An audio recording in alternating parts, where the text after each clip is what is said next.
Jake was looking forward to fly across the Sahara Desert because he knew he had to in order to go to where he was going in Africa. Everything was going smoothly and the flight was even practically turbulence-free. He sat back and read a book, enjoying the flight. When the plane reached the Sahara Desert, he admired the view out of the window, which was beautiful. It was a dream come true for him, as he always was interested in deserts growing up. He wondered what would it be like actually down there walking around. Suddenly the plane made a certain jerk. Everyone got a start, but when the plane started flying as normal again, they relaxed again and enjoyed the flight until a few minutes later there was a huge explosion and the plane made a dive into the desert. Within what seemed like minutes but must have been only seconds, the plane crashed into the desert. There was another big explosion and sounds of the passengers screaming. The heat of the desert was exhausting and terrifying, and within a few days the water and food in the plane was gone. Jake and the rest of the passengers were losing hope of any help coming. People were dying from heat exhaustion and hunger now. He knew that you could go longer without food than water. Well, he thought so anyway. He was feeling confused, as so were the rest of the passengers. Everyone survived the crash, but now ironically they were all afraid they were going to lose their lives from hunger and heat exhaustion. "I have an idea how we can get food." Everyone looked at him, wondering what he was going to say, anxious as to know what glimpse of hope he could possibly provide by saying he had an idea how to get food. Then he spoke again. "There is a coffin on the plane. It is being brought over for a funeral." Everyone sighed in disgust, but within 30 minutes, the passengers gathered around the coffin, ready to start eating the corpse. Thanks for watching The Assassin Rapper, and if you enjoy the content then make sure to subscribe and hit the bell to be notified of new content.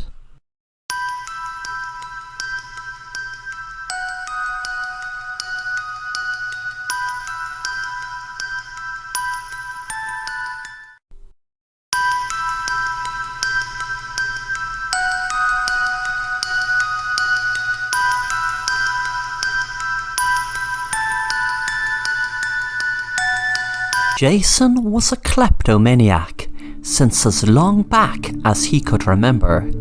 Ever since he could steal, he would. He remembers his mom used to get so mad at him when he was a small kid for stealing different items from his peers at school. His mother didn't experience anything else bad about his behaviour apart from the stealing, although there was one very distressing experience his little brother had when they were both small. They were in the woods and Jason stole his father's gun, and there was a dog that seemed lost. Jason used the gun to shoot the dog dead, and his brother started crying, but Jason just started laughing and said, "Come on, let's get out of here." Jason's brother Simon told his mom Susan, and she grounded Jason for almost a month. But when it came to stealing, he wasn't in the need for anything. He just had the impulse to steal as much as he could and as often as he could. If he was inside a restaurant, he would steal the knife and fork, and sometimes even plate, even though he had many more at home that he stole. He was caught a few times and even spent a few months behind bars when he was 21. He had counselling to try to stop his impulses to steal, but nothing worked. he kept stealing as much and often as he could. One time, he even stole from his own best friend. They were out for a drive. Jason's friend Jack stopped at a gas station to fill up. While his friend was inside paying, Jason stole his friend's phone and put it in a secret pocket in his bag. No one could find it there. As they were driving up a lonely road, they knew that they were in the back of the Beyonds, and there was no GPS in the car, so they were lost. Jack regretted driving so much out into the outback. Suddenly he was startled as a dog stood right in front of the car. The car swerved and crashed right into a tree. Jason got a flashback of years and years and years before when he shot the dog out in the woods. Jason was knocked unconscious and was in a very bad way. Jack tried to get his phone from where he left it on the car's dashboard, but could not find it. Jason was bleeding very badly and could not speak. Jason knew Jack's phone was in his secret pocket, but he could not manage to get the words out. Jack kept looking for his phone to call 911, knowing the paramedics would have to come in at least 5 or 10 minutes at most, or else he would be gone. He knew it was too late when he saw Jason go pale and the blood began to pour out of him even more. Jason died knowing his stealing finally caught up with him.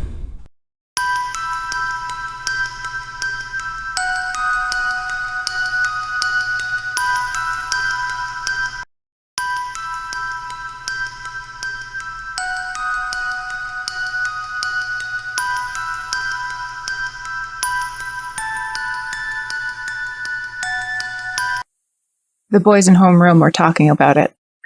They were like the Hardy Boys, but there were 3 of them. They were always talking about some adventure they just had. They had even invited me a few times, but I was always too chicken. One time, they jumped the fence at the quarry. Another time, they went to the old abandoned mall near the sealed-off freeway that no one used anymore. This time, they were talking about a cave. It wasn't far from my house, at least that's what Miles said. It was in the woods behind my backyard, about a half-mile down. But it wasn't the cave they were talking about. Well, it was and it wasn't. See, Miles said he had heard something there, and he couldn't stop thinking about it. He said a voice was calling him to go inside. The others thought maybe they heard something, but they couldn't be sure. Miles wanted to go in, but the others said no, and as much as they wanted to, they just hadn't come prepared. Mickey said that it looks like you'd easily get lost because it was so dark. But tonight they'd bring flashlights and one of the big, long dock line ropes Chris's dad had down at the boatyard. It was sturdy, and if they tied it to something outside the cave, it'd keep them from getting lost in there. They invited me. When I said yes, they all froze. "You're going in first, then," Mickey said. That dumb, freckled smile and greaser hair always made me want to punch him. We all met up that night by my house around midnight. I followed them as they walked single file straight through the woods. It was easy enough to find the cave, half-mile down, just like Miles said. It looked like a big open mouth, black inside and totally hollow. "There's someone in there," Miles told me. I stared at it, with the others expecting me to go in first. He said he wasn't trying to scare me, but he knew it was true. There was something in there. He had heard it himself. I nearly peed my pants just looking at it. I told them I couldn't do it. They laughed. Then Mickey tied the rope to a tree outside and told me to wait for them. He said if they hadn't come back in an hour, I should tell someone. So I sat there and guarded the rope. At first it went taut because they used it to help them go down the initial slope just past the mouth of the cave. Just after a minute or so, the rope went slack, and they called to me saying that they were going a bit deeper. I said okay, and I sat there in the woods. That was the scariest night of my life. Normally, the woods would be the scariest part. I didn't even like looking at them from my bedroom window at night. Something about them always felt sinister, even during the day, to be honest. They never felt like nature usually does, but this time, it wasn't the towering trees or the whispering of the wind slithering through the leaves that terrified me. This time, it was the cave.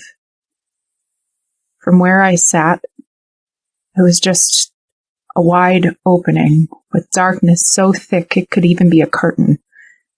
Someone could have been standing there staring at me, and I would have never known it. The sun woke me up. It was dawn. It had been 5 hours since they went into the cave. I moved to the entryway and screamed, but there was no answer. I told my mom everything and she called the police. The policemen could hardly fit in the tunnels past the slope. They tried everything they could, but nothing worked. 2 weeks later, the search was called off. I had nightmares pretty much every night for a year after that. On days I couldn't sleep, I would sit up, looking at the woods behind my house, waiting for them to come walking out. They never did, of course. I never heard a single thing about them. Some people even tried going into the caves to look for anything they could find, but they all said it was just too tight to get anywhere after the slope near the opening. My senior year, people were finally starting to forget. It was almost like it was an urban legend, like it hadn't really happened. I was okay with that. I wanted to forget. One night, I woke up to a knocking at my front door. It was still the middle of the night. I was so groggy, I wasn't sure I was even really awake or not. I followed the sound of the knocking all the way downstairs and opened the door. But there was no one there. Then I heard the knocking again and realized it had been coming from behind me, from the basement door. Now I was sure I was awake. And I was scared. Every few seconds, it would come again. Knock, knock, knock. I was scared to open it, but I was frozen there, too afraid to run. So I opened the door. Miles was walking down the stairs already. The light in the basement was off, so he was just barely visible. He turned back and looked at me. "You have to come to the cave," he said. "We're still down there."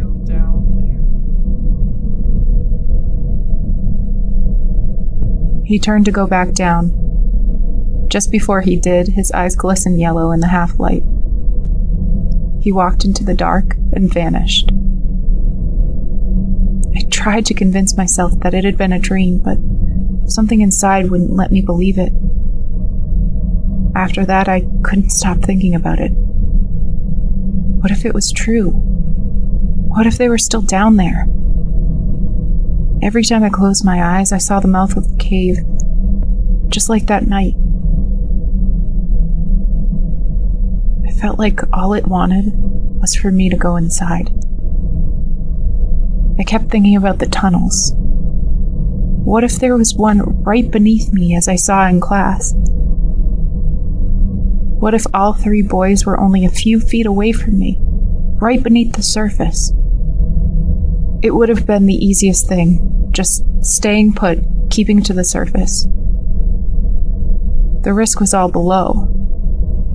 But just knowing it was there, knowing I would never have an answer to what happened to those guys unless I went in, I found myself going in there one day, when it was still light out, with nothing but a flashlight in hand.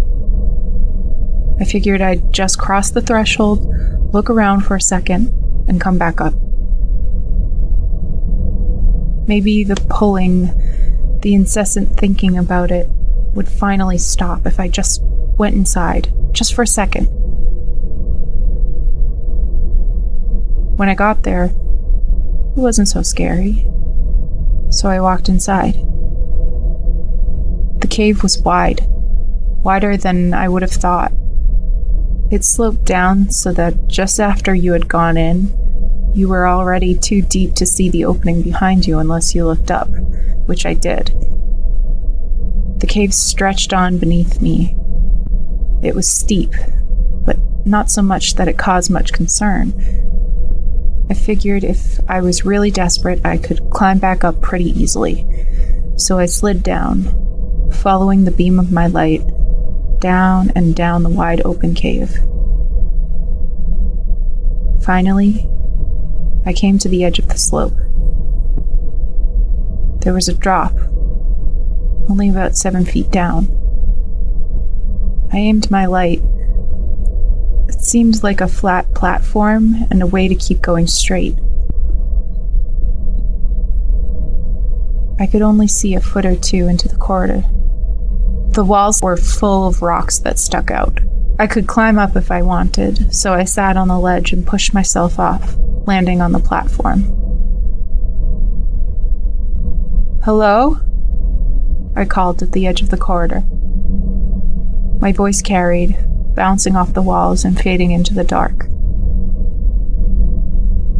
The feeling that had brought me here didn't dissipate as I moved deeper into the cave. It was just the opposite. The feeling got more and more intense, like I was always right on the edge of finding out the mysteries of the cave. So I went into the corridor. It wasn't super wide, but not too narrow either. I had to turn to walk sideways and fit comfortably, but that was okay. Behind me, the light from outside was starting to fade. In front, there was only the yellow beam of my flashlight bounding against the rock, which got sharper and sharper as I walked on. By the time I reached the end of the corridor, they were sharp as knives. There was another slight slope down. Beyond that, I wasn't sure. My light couldn't reach. I slid down, but the slope was so smooth I almost slipped and fell. At the bottom, I turned my light back and saw the slope was just as big as the first one. Only it was steeper, and there was nothing to hold on to. I tried climbing back up, but even as I did, I knew there was no turning back. And as much as I wanted to leave, I still felt like it wasn't done. Just a little further, I thought. I was almost there. The tunnel ahead wasn't wide like the first. In fact, it was exactly as wide as I was. I pushed in, both my arms grazing the sides. Each step was tighter than the last, and worse yet, it was always going down. I realized that ever since I had entered the cave, I had been steadily moving deeper underground, always going down. I must have gone at least a quarter of a mile below the surface by now. There was no turning back. I just had to hope I would find something that the other boys didn't. The beam of my flashlight grew dim, but there wasn't much to see anyway because it got so thin ahead. The ceiling of the cave wall dipped down and my only option became simply to go with it, until it got so thin that I was on my stomach. There wasn't enough room to pull myself forward by my arms, so I had to belly crawl 1 inch at a time. My right arm was fully extended out in front of me, the flashlight shaking as I moved. And still the ground sloped down, always deeper. Every moment that passed, I was farther from the surface. I thought the cave would have some logic to its passages, but I was wrong. There was no rhyme or reason for why the tunnels would turn right or the ground would suddenly give way. And yet, no matter how narrow or awkward, there was always enough room for me to pass through, like it had been made for human bodies to inhabit it, made by something beyond comprehension. And then, just as my light was beginning to truly die out, the narrow passageway I had to push and struggle through, ripping my clothes and tearing my skin, finally opened up. I was elated. My lungs could fill again without the pain of jagged rocks scraping my ribs. But the feeling didn't last. There was nothing ahead. No passage. But there was something below. Water. Black. Nearly invisible. I stepped in it, thinking it was a puddle. My foot sank down to my shins before I caught myself on the edge. First, I tried to go back the way I came, but the protruding rocks cut into my stomach. They all faced toward me so that when I was moving toward them, they only scraped my skin, but now, if I moved the other way, they would rip into me. There was no going back. I could stand here in the little pocket and die, or I could drop into that black hole in the ground and risk not only being stuck, but drowning at the same time. The water bubbled, and I wondered if there was something beneath the surface. Something that had called me here. Called Miles here all that time ago. But then another thought struck me. This one so horrible I wished I could have taken it back as soon as I had it. The mouth of the cave. The long, twisting tunnels. The warmth of it against my skin. It all felt so alive. What if it was? What if Miles hadn't been called by something in the cave, but by the cave itself? What if the water moves because it was still digesting their bones?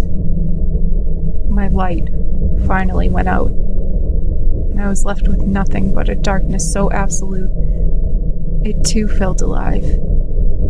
Like there was someone standing so close to me. I couldn't see anything at all. Yellow eyes stared up from the black pool beneath me.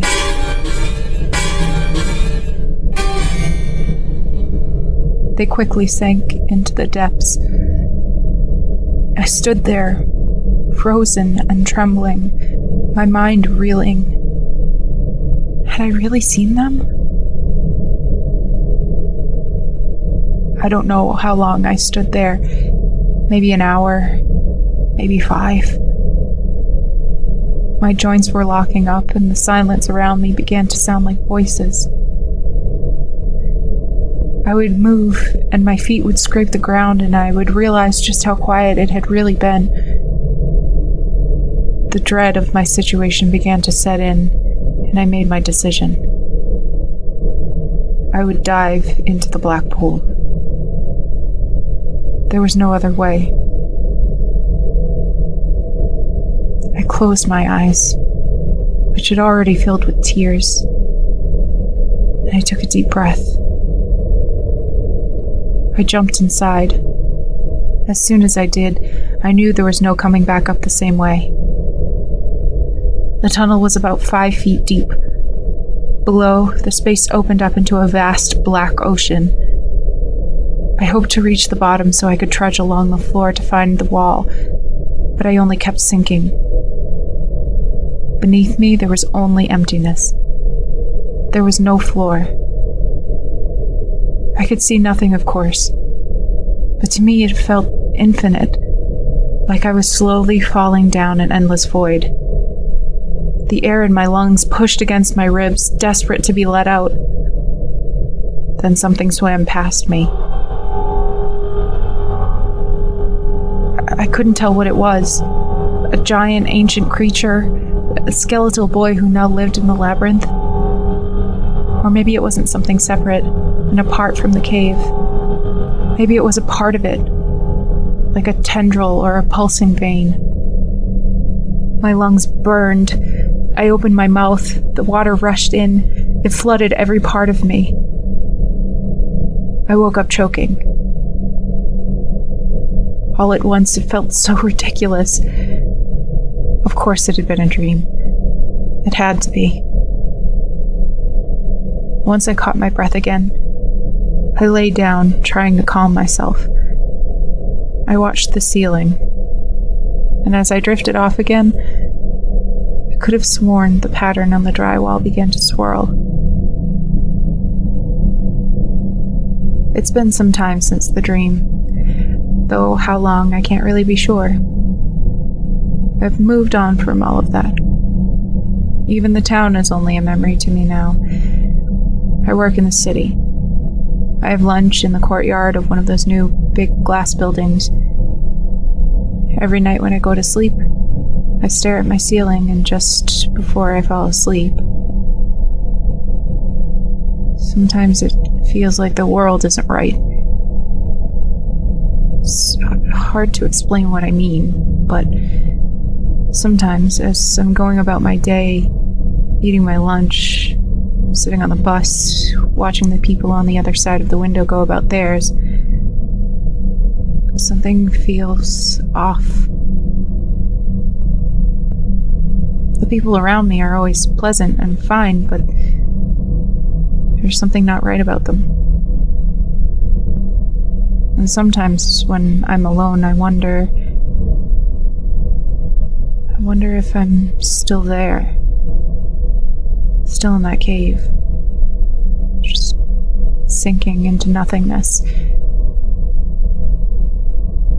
I wonder if all this time I've been there. I've been sinking.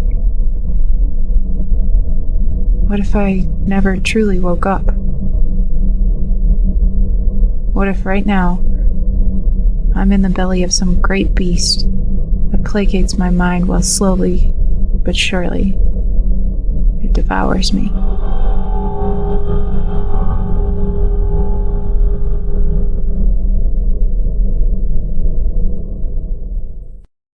Thanks for watching The Assassin Rapper, and if you enjoy the content, then make sure to subscribe and hit the bell to be notified of new content.